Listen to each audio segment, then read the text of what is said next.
que os Estados Unidos tentaram invadir o Brasil? E por que o plano não deu certo? Quando a Segunda Guerra Mundial estourou, o Nordeste brasileiro era um ponto estratégico e muito vantajoso. A nação que tivesse acesso a essa região do planeta teria vantagens ao cruzar de um continente para outro, porque seria muito mais fácil transportar suprimentos e armas pelo Nordeste brasileiro do que tentar atravessar da América do Norte para a Europa, tanto por aviação como por embarcações. Sabendo disso, a Alemanha e os Estados Unidos disputavam a amizade com o Brasil para que essa região lhe servisse como base militar. Mas o Brasil era uma nação que permanecia neutra. Quando o Japão atacou a base americana no Havaí, fazendo com que os Estados Unidos entrassem definitivamente na guerra, os militares americanos calcularam que o Brasil não tinha condições de proteger sozinho o Nordeste, pois era uma região considerada estratégica e que também as pistas de aviação e os portos do Rio Grande do Norte poderiam se tornar bases nazistas. Os norte-americanos chegaram a essa conclusão pela grande quantidade de descendentes alemães que existem no país, além da relação de amizade entre esses dois países, que era muito forte naquela época.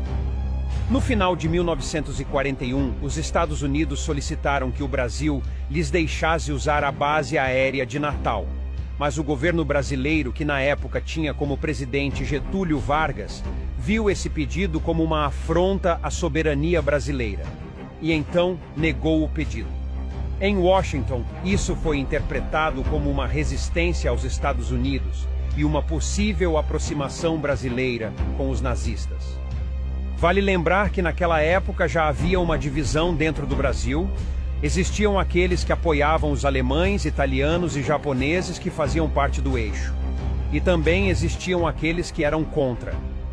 Para os Estados Unidos, o Brasil poderia se juntar ao eixo, porque estava recebendo uma grande quantidade de cidadãos alemães e italianos que fugiam da guerra. E a força militar brasileira estava concentrada no sul e sudeste, ou seja, os descendentes desses imigrantes que agora eram brasileiros poderiam se juntar às nações de seus pais. A desconfiança só aumentou quando eles souberam de uma missão diplomática que o Brasil fez à Alemanha. E nessa visita na Alemanha, os brasileiros foram recebidos com honras e visitaram o criador dos aviões Schwalbe, que eram caça de combate e caça-bombardeiro. Esse avião foi o primeiro caça a jato a operar no mundo. Por causa desse temor, os americanos criaram o Plano Básico Conjunto para invadir e ocupar o norte e nordeste do Brasil. A parte inicial do plano teria como missão tomar portos e aeroportos importantes. Seriam desembarcados 20.000 fuzileiros navais em Paramirim, no Rio Grande do Norte. Outras tropas também invadiriam Belém e Recife, que eram os alvos principais. Os outros alvos, só que em menor escala, também seriam invadidos, como Salvador, Maceió, Aracaju, Fortaleza e Fernando de Noronha. O objetivo era ocupar toda a costa brasileira, da Bahia até o Amapá. No plano de invasão, dizia que toda essa região deveria estar ocupada em menos de 6 horas. A frota americana do Atlântico iria dar cobertura caso houvesse uma reação brasileira. Mas será que o Brasil teria alguma força de reação contra os Estados Unidos? Naquela época, o Brasil possuía as forças armadas muito sucateadas. Os militares brasileiros não tinham armas adequadas para enfrentar as forças americanas. A invasão dos Estados Unidos na costa brasileira não deu certo por 2 motivos. O presidente Franklin Roosevelt era muito amigo do Brasil e visitou o nosso país diversas vezes. E segundo, porque esse plano foi feito por militares. E Roosevelt relutava em colocá-lo em prática. Para ele, ter uma nação do tamanho do Brasil como inimiga na região seria perigoso.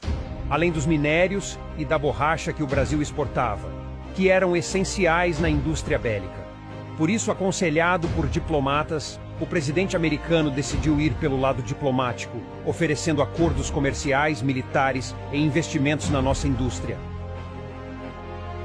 E assim, o plano de invadir o Brasil foi deixado de lado, e a costa brasileira do Nordeste foi usada como base militar contra os nazistas.